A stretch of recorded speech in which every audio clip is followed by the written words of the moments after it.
नमस्कार मित्रमैत्रिणींनो, जर तुम्हाला आपल्या चॅनलवरच्या कथा आवडत असतील तर लाईक करत जात जा आणि चॅनलला सबस्क्राईब करून बाजूची घंटी दाबा आणि ऑलवर सेट करा.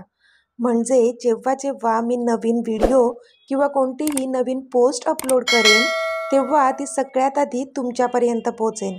धन्यवाद. तर वळूया आपल्या कथेच्या पुढच्या भागाकडे. इथे अमितने फोन कट करून एक दीर्घ श्वास घेतला. आजचा दिवस फक्त त्याला वाट बघायची होती. आज कुणाल घरी येणार होता, पण फक्त आजचा दिवस तो सुखाची झोप घेऊ शकणार होता. कारण उद्या अमित राज्याध्यक्ष त्याची काय अवस्था करणार होता हे तर खुद्द भगवंताला पण अजून माहीत नव्हतं. इतके दिवस तो लावा मनात घेऊन होता. फक्त योग्य वेळ येण्याची वाट पाहत होता तो. जेव्हापासून जानूने त्याला सत्य सांगितलं होतं त्या दिवसापासून एक दिवस पण चित्त थाऱ्यावर नव्हतं त्याचं. पण घाई करून चालणार नव्हतं. पुन्हा बाजी त्याच्या हातात द्यायची नव्हती त्याला. म्हणूनच हे 2-3 दिवस वाट बघितली होती त्याने. आणि सगळं मार्गी लावून आता त्या कुणालला जन्माची अद्दल घडविण्यासाठी सज्ज झाला होता तो. आता पुढे. इथे आशू रॉनीच्या मिठीत होती आणि त्यानेही त्याचे दोन्ही हात तिच्या भोवती अगदी घट्ट रोवून तिला आपल्या मिठीत कैद केलं होतं. थोडा वेळ तर तिला कळलंच नाही काय झालं ते, पण लगेच ती भानावर आली. रॉनी काय करताय, सोडा मला, ती इकडे तिकडे बघत बोलली. कारण भर रस्त्यात त्याने तिला मिठीत जखडून ठेवलं होतं. तशी तर ती मुंबई होती, त्यामुळे आजूबाजूच्या लोकांना काही घंटा फरक पडत नव्हता त्यांनी अशी मिठी मारल्याने, कारण तिकडे ते कॉमन होतं. मग मी इतक्या हाका मारत असताना थांबली का नाहीस, म्हणून मला तुला असं पकडावं लागलं, तो बोलला. आता थांबली आहे ना मी, मग सोडा आता, ती चिडून बोलली.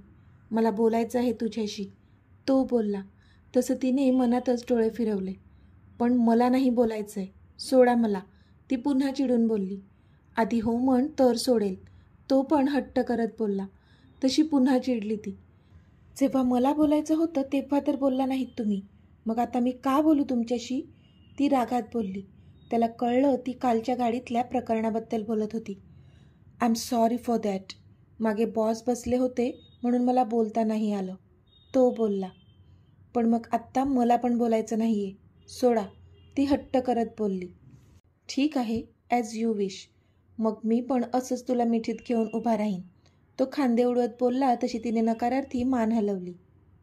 अजब जबरदस्ती आहे यार, मला नाही बोलायचं आहे तुमच्याशी, एकदा सांगितलेलं कळत नाही का, तुम्ही सोडणार आहात मला की मी आरडाओरडा करू, ती त्याला धमकावत बोलली. ओ माय धमकी, आणि मला, गुड, कर आरडाओरड आणि बोलाव लोकांना, तो बोलला. तशी ती शॉक झाली. मी खरंच ओरडेन हां, ती तोंड बारीक करत बोलली. पण शब्दात जरासुद्धा दम नव्हता. त्याला मात्र तिचं हसू येत होतं.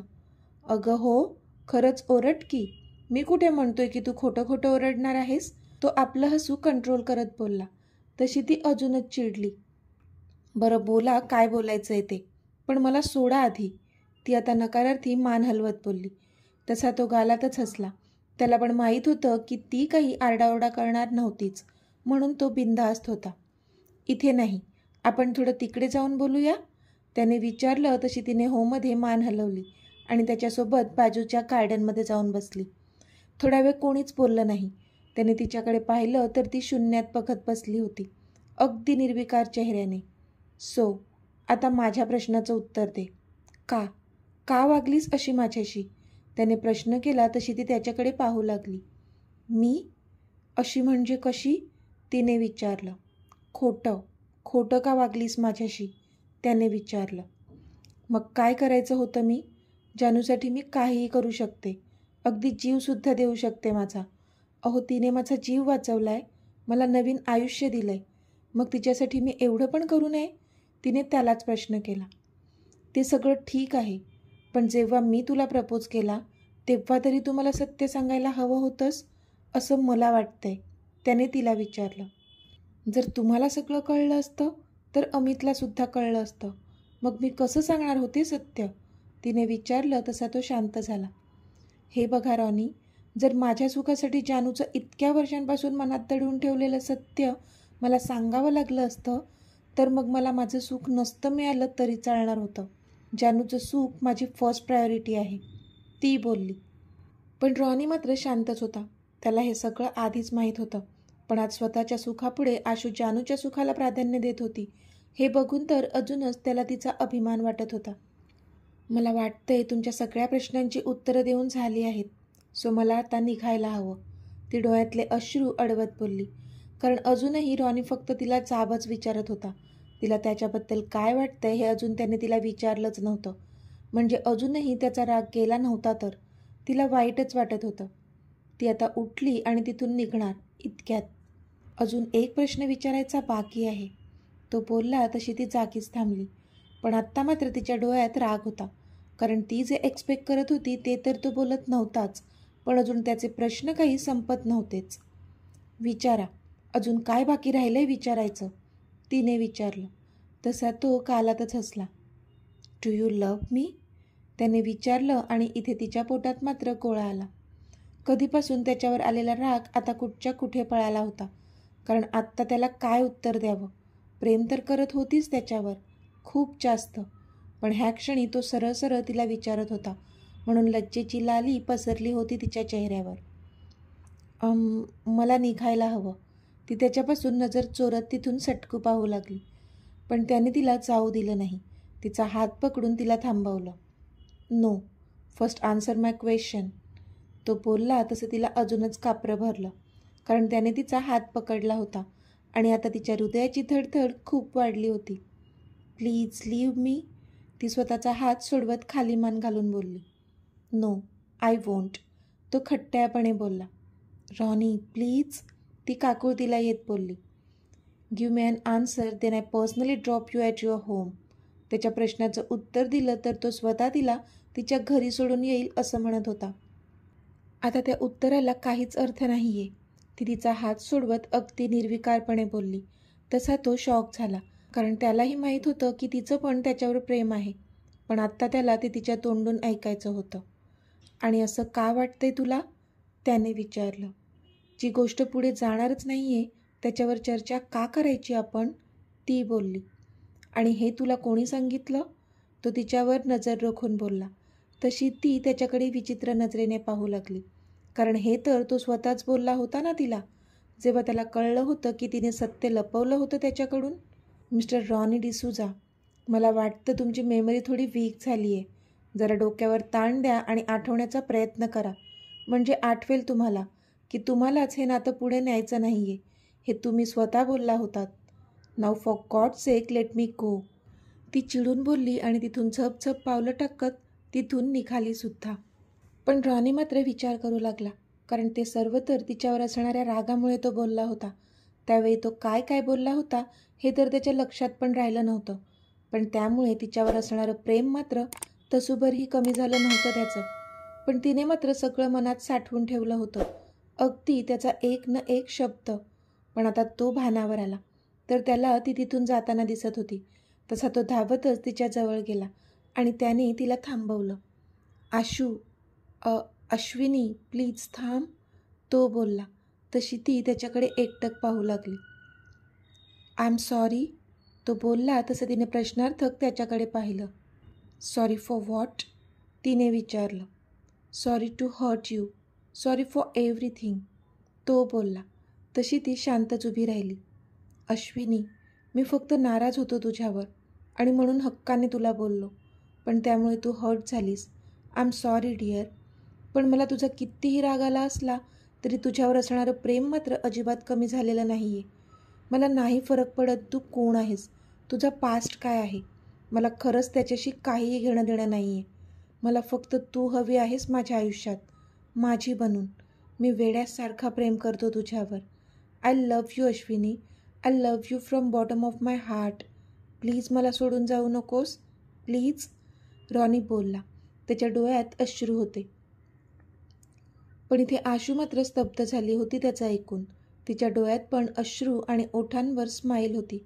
ती तशीच धावत त्याच्याजवळ गेली आणि तिने त्याला घट्ट मिठी मारली. I love you so much Ronnie, I love you so much, ती त्याला मिठीत घट्ट आवळत बोलली. तशी त्याच्या चेहऱ्यावर पण स्माईल आली. अश्विनी, त्याने आवाज दिला. कारण अजूनही ती मुसमुसतच होती. अश्विनी, त्याने पुन्हा आवाज दिला. तसं तिने त्याच्या कुशीतून चेहरा बाजूला केला. आता किती रडणार आहेस, बास ना, तो बोलला आणि त्याने तिचे डोळे पुसले. तशी किंचित हसली ती. आता लवकरच जान्हवी मॅमला आपल्या नात्याबद्दल सांगावं लागेल, तेव्हाच तर त्या बॉसना पण रेडी करतील ना. तो बोलला. जानूला मी आधीच सांगितलं आहे आणि तिचा होकार आहे आपल्या नात्याला. आशू लाजत बोलली. तसा रॉनी हसला. खरंच? त्याने विचारलं. तशी तिने हसून होमध्ये मान हलवली. That's good. हे कुणाल प्रकरण निपटवल्यानंतर मी लवकरच आपल्याबद्दल बॉसशी बोलेन. तो बोलला. निघायचं? त्याने विचारलं. तशी तिने पण होमध्ये मान हलवली आणि आता तो आशूला घेऊन गाडीत बसला आणि गाडी आशूच्या घराकडे वळवली. आता रात्र झाली होती. मोठी आई नमस्कार करतो हां, कुणाल रीमाच्या पायांवर हात ठेवत बोलला. तो आत्ताच गोव्याहून परत आला होता. अरे कुणाल, आलास तू? खुश राहा. रीमा पण त्याला आशीर्वाद देत बोलल्या. हो मोठी आई, किंजल आणि काया कुठे आहेत? त्याने विचारलं. तुमच्या रूममध्येच आहेत बघ, रीमा बोलल्या. ओके, मी खूप थकलोय, जरा आराम करतो हां, कुणाल बोलला. हो हो, जा फ्रेश हो आणि आराम कर तुझ्या रूममध्ये जाऊन. थोड्या वेळाने मी तिकडेच जेवण पाठवते तुझ्यासाठी. ओके, तू नको येऊस बाहेर, रीमा काळजीने बोलल्या. थँक्यू मोठी आई, तो हसून बोलला आणि त्याच्या रूममध्ये निघून गेला. कर, जेवढा आराम करायचा आहे ना तेवढा आराम कर आजचा दिवस. उद्या कळेल तुला आरामाची खरी किंमत. अमित जो आता स्टेअरकेसवरून खाली येत होता तो मनातल्या मनात बोलला. मॉम, पटकन वाढ, मला भूक लागली आहे. अमित डायनिंग टेबलवर बसत बोलला. हो वाढते हां, आज काय जास्तच भूक लागली आहे का? रीमांनी विचारलं. तसा हसला तो. थोडं महत्त्वाचं काम करायचं आहे, ते करायला बसल्यावर पुन्हा वेळ मिळणार नाही जेवायला, म्हणून लवकर बसलो. तो हसून बोलला. बरं बरं, वाढते हां पटकन, रीमा लगबगीने बोलल्या आणि त्याचं ताट वाढू लागल्या, कारण त्यांना पण माहीत होतं जर तो कामात गुंतला तर मग जेवणाची आठवण होणारच नाही त्याला. Hello boss. रॉनी पण आता आत आला होता. अरे रॉनी, बरं झालं आलास, बैस तू पण, तुला पण जेवण वाढते, रीमा बोलल्या. नो मॅम, थँक्यू, पण मी जेवूनच आलो आहे, रॉनी बोलला. अरे थोडं तरी खा, रीमा बोलल्या. मॅम खरंच नको, थँक्यू, तो बोलला. तसं अमितने डोळ्यांनीच त्याला बैस म्हणून खुणावलं. मग बसला तो. बरं जेवलायस ना, मग थोडं गोड खा, असं म्हणून रीमाने शेवयाची खीर त्याच्या पुढ्यात ठेवली.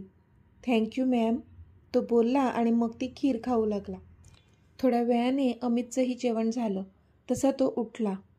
मॉम, मी आणि रॉनी माझ्या स्टडीमध्ये आहोत, पुढचे 2-3 तास तरी कोणाला डिस्टर्ब करू देऊ नको आम्हाला, कोणालाच नाही हां. मला काही लागलं तर मी पर्सनली कॉल करून मागून घेईन, अमित बोलला आणि स्टडीकडे जाऊ लागला. अमित, अरे कुणाल आला आहे परत, तुला भेटला का तो? रीमाने विचारलं. मला माहीत आहे मॉम, मी उद्या भेटेल त्याला, अमित बोलला आणि रॉनीला घेऊन तो स्टडीमध्ये गेला. रीमाने पण त्यावर मान हलवली आणि ती त्यांच्या रूममध्ये निघून गेली. अमित आणि रॉनी दोघेही स्टडीमध्ये बसले होते, पण ह्याचा घरात कोणालाच अंदाज नव्हता की ते कोणत्या प्रोजेक्टवर नव्हे तर उद्या कुणालसोबत काय आणि कसं करायचं आहे ह्यावर मीटिंग करत होते. तसे सगळे सोर्सेस त्यांनी कामाला आधीच लावून ठेवले होते. हे किंजल, हाय. कुणाल खुशीतच किंजलच्या गळ्यात पडला होता. अरे वा, आज खूप खुश दिसतोयस, काही स्पेशल आहे का? किंजलने विचारलं. तसा हसला तो. हो स्पेशलच आहे, मी एक प्लॅन बनवला आहे आणि उद्या डॅड आणि मी तो इम्प्लिमेंट करण्याचा विचार करतोय, तो बोलला. कोणता प्लॅन? तिने विचारलं. एक जबरदस्त प्लॅन, 1 मिनिट हां, असं म्हणून त्याने तिला तो प्लॅन सांगून टाकला. व्हॉट? हे असं करणार आहात का तुम्ही? आणि त्या अमितला संशय आला तर? तिने विचारलं. संशय आला तरीसुद्धा तो काहीच करू शकणार नाही, तोपर्यंत सगळं संपलेलं असेल, तो हसत बोलला. त्यावर ती पण खुनशी हसली. काहीही म्हण, पण खूप धूर्त आहेस हा तू, ती हसत बोलली. धूर्तपणा केल्याशिवाय काहीच मिळत नसते किंजल, तो दूर कुठेतरी बघत बोलला. अमित राज्याध्यक्ष, स्वतःला खूप जास्त स्मार्ट समजतोस ना तू. बघ उद्या तुला कसं नमवतो मी माझ्या पायाशी. माझ्या मॉम डॅडनं तू आणि तुझ्या बापाने दिलेल्या त्रासाचा मी कसा बदला घेईन बघशील तू. तू तुझ्याच मर्जीने ही सगळी प्रॉपर्टी माझ्या नावावर करतो की नाही ते बघच, कुणाल खुनशी हसत स्वतःशीच बोलला. तर मित्रमैत्रिणींनो, तुम्हाला काय वाटतंय, कोणाचा प्लॅन यशस्वी होईल? कुणालचा की मग अमितचा लवकरच कळेल. पण तोपर्यंत हा व्हिडिओ आवडला असेल तर लाईक करा, शेअर करा आणि चॅनलला सबस्क्राईब करून बाजूची घंटी नक्की दाबा. चला तर भेटूया आपल्या पुढच्या भागात. तोपर्यंत धन्यवाद.